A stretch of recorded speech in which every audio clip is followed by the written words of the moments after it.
Salve o arcanjo Miguel, arcanjo protetor no mundo espiritual, aquele que abre os caminhos para que os anjos de Deus cheguem até ao nosso coração.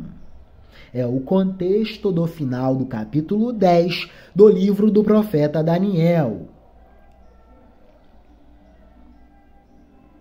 Daniel, demorei a chegar porque eu estava em guerra contra as potestades espirituais da Pérsia. Demorei, mas eu poderia demorar mais. Só não demorei mais porque o arcanjo Miguel veio em meu auxílio. Ele tem a responsabilidade de me ajudar e de me defender. Capítulo 11 do livro do profeta Daniel, Antigo Testamento da Bíblia Sagrada. Os reinos do Egito e da Síria.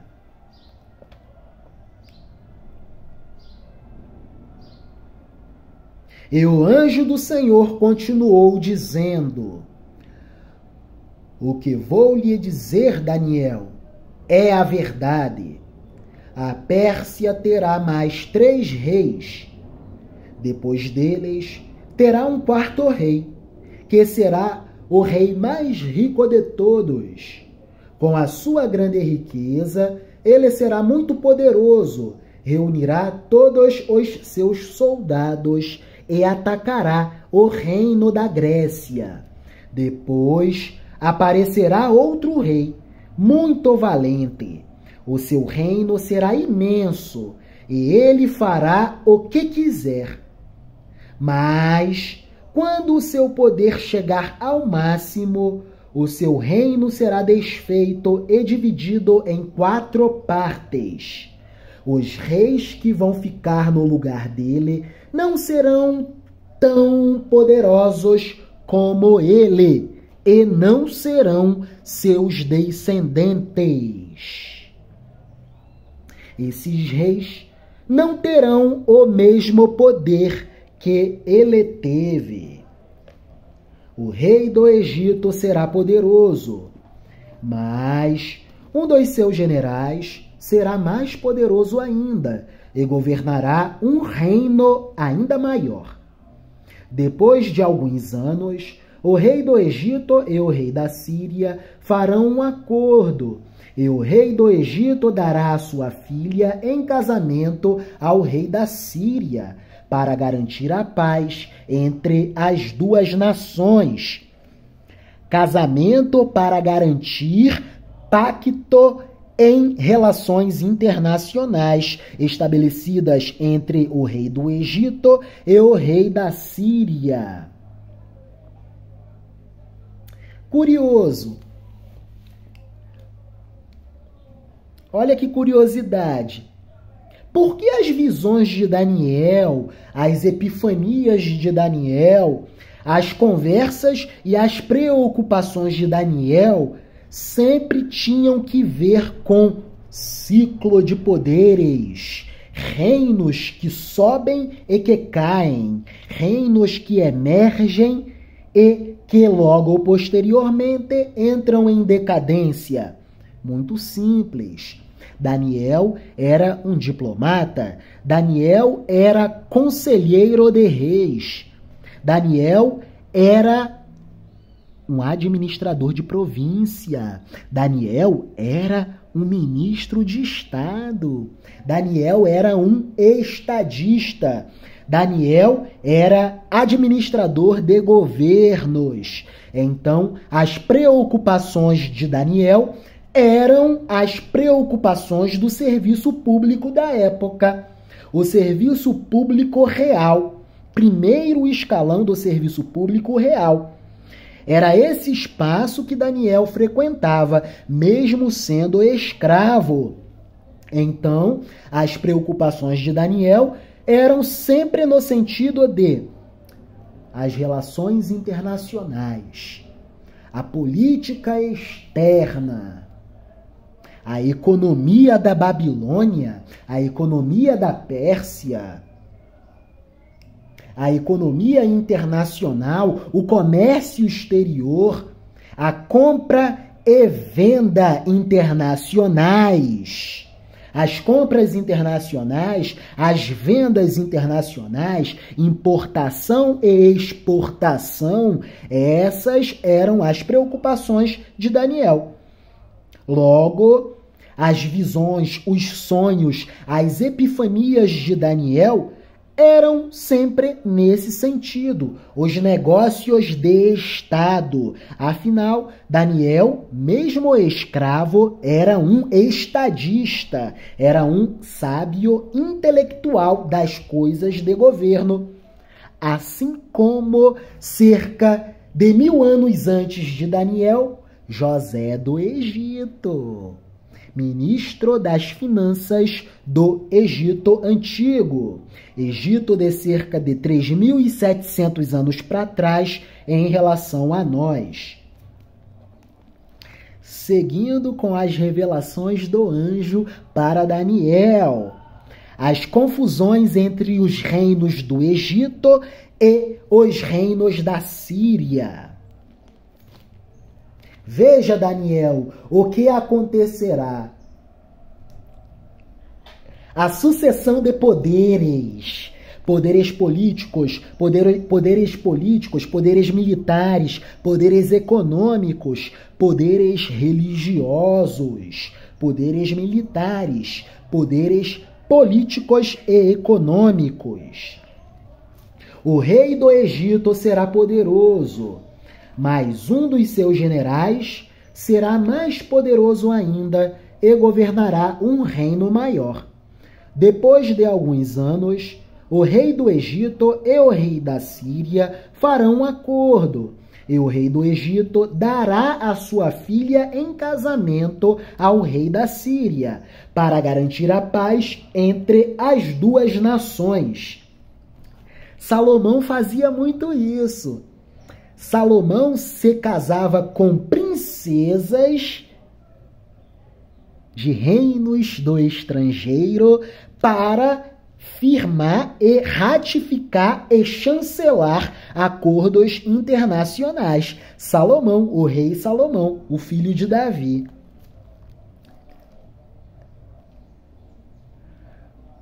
O rei do Egito dará a sua filha em casamento ao rei da Síria para garantir a paz entre as nações. Porém, o plano fracassará, pois ela, o marido, o filho e os empregados e demais escravos e servos serão todos assassinados. Mas, pouco depois disso, um parente dela se tornará rei e marchará com suas tropas contra o exército do rei da Síria. Entrará na fortaleza dos sírios e os derrotará. Ele levará para o Egito as imagens dos deuses da Síria e os objetos de valor feitos de ouro e de prata. Haverá alguns anos de paz entre as duas nações, mas depois o rei da Síria procurará invadir o Egito, porém ele será derrotado e voltará para sua terra. Os filhos do rei da Síria se prepararão para a guerra e organizarão um exército poderoso. Um deles sairá com as suas tropas para conquistar o Egito e arrasará tudo o que puder, como se fosse uma enchente. Invadirá o Egito e atacará a fortaleza do rei. O rei do Egito ficará tão furioso que sairá com o seu exército e atacará os sírios, que se entregarão aos egípcios.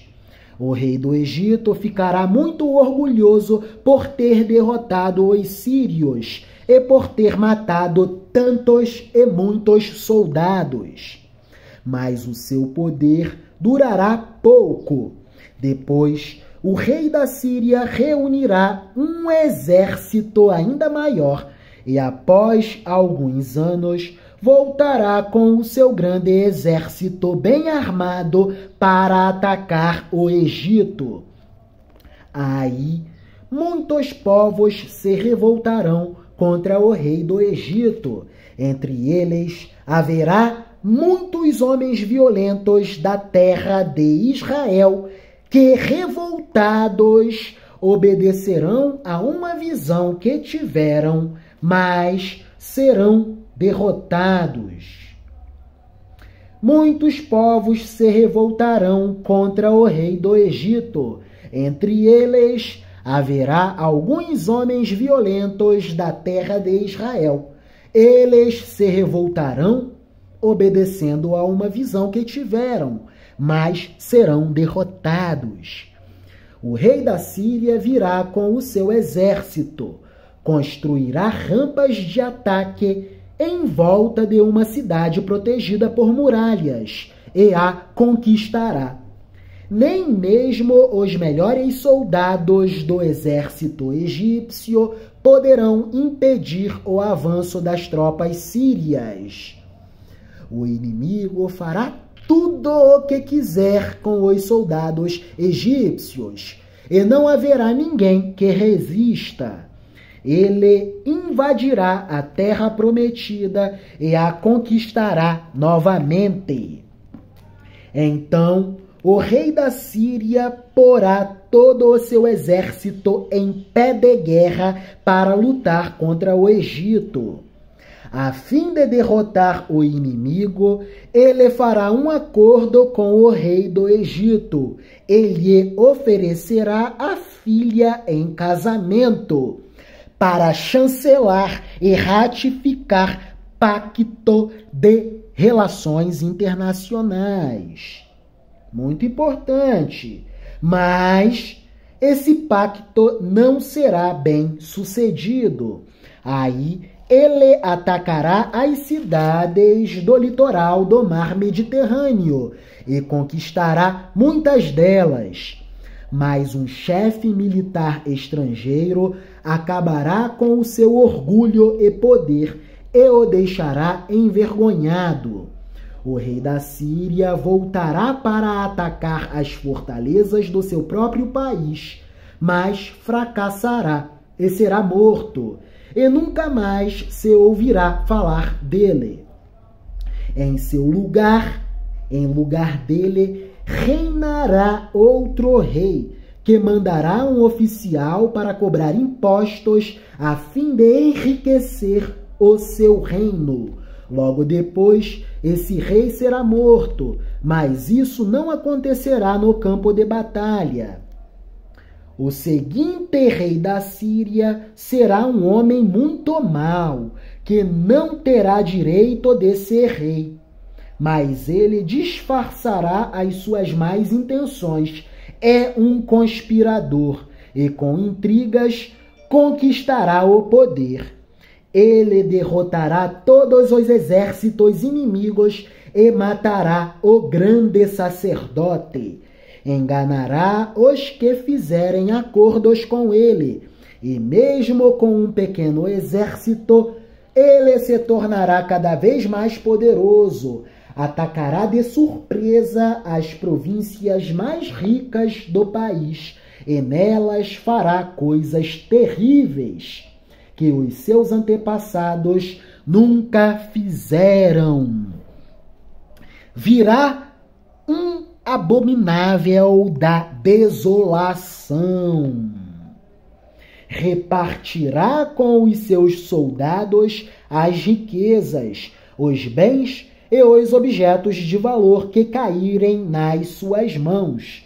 E por um pouco de tempo, ele fará planos para atacar as fortalezas do país. Confiando no seu poder e na sua coragem, ele marchará com o seu grande exército contra o rei do Egito. Este sairá para a batalha com um exército poderoso e gigantesco, mas não vencerá, porque será traído pelos seus próprios conselheiros, pelos seus próprios oráculos, pelos seus próprios oráculos, que o levarão à desgraça. O seu exército será derrotado e muitos dos seus soldados serão mortos. Então os dois reis terão um encontro e dirão mentiras, cada um procurando prejudicar o outro. Mas nenhum dos dois levará vantagem, pois ainda não terá chegado o tempo certo. Depois, o rei da Síria voltará para o seu país, levando todas as riquezas que tiver conseguido na guerra. Planejará acabar com a religião do povo de Israel e fará contra eles o que quiser. Depois voltará para o seu país. Quando chegar o tempo certo, ele marchará de novo com os seus soldados contra o Egito, mas desta vez não vencerá como venceu na primeira. Soldados virão do oeste em navios e o atacarão. Desesperado, ele desistirá da luta e, cheio de fúria, atacará novamente o povo de Israel, fazendo com eles o que quiser. Desta vez, ele seguirá o conselho dos judeus que abandonaram a sua religião. Os seus soldados profanarão o templo, acabarão com os sacrifícios diários e colocarão no templo o grande terror. O abominável da desolação profanará o templo. Por meio de bajulação, o rei ganhará o apoio dos judeus que abandonaram a sua religião, judeus traidores. Mas aqueles que amam a Deus ficarão firmes e combaterão o rei.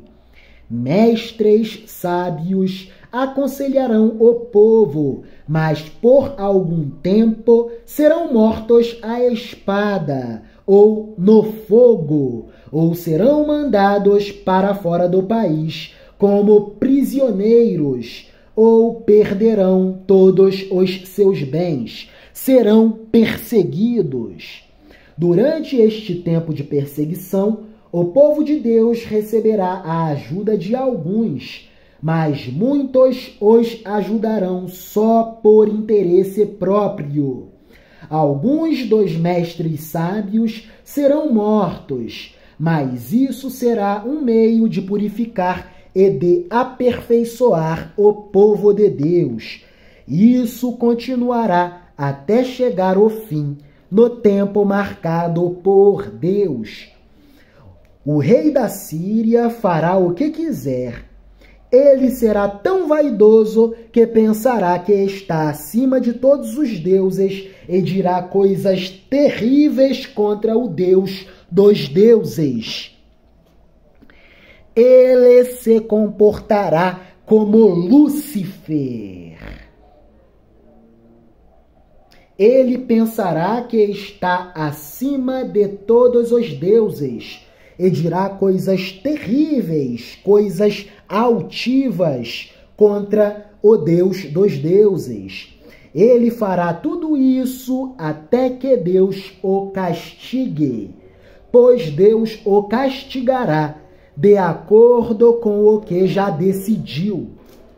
Esse rei não adorará os deuses que os seus antepassados adoraram, nem os deuses que as mulheres preferem, nem qualquer outro deus, pois ele acreditará que está acima de todos os deuses. Ele acreditará que ele é o próprio Deus.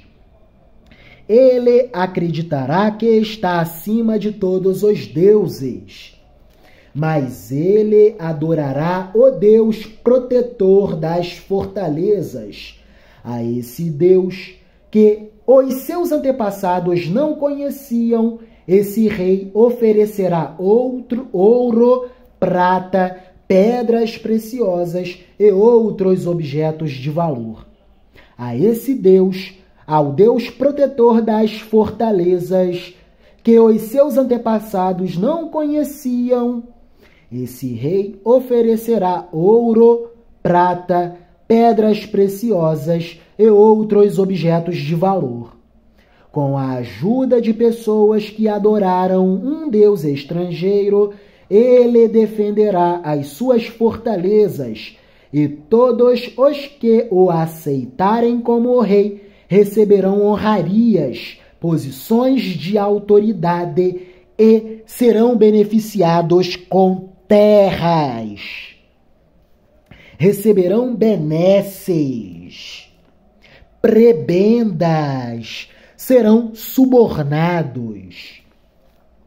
Quando chegar o momento final, o rei do Egito atacará o rei da Síria, e este sairá ao seu encontro com todas as suas forças armadas, isto é, carros de guerra, a cavalaria e muitos navios.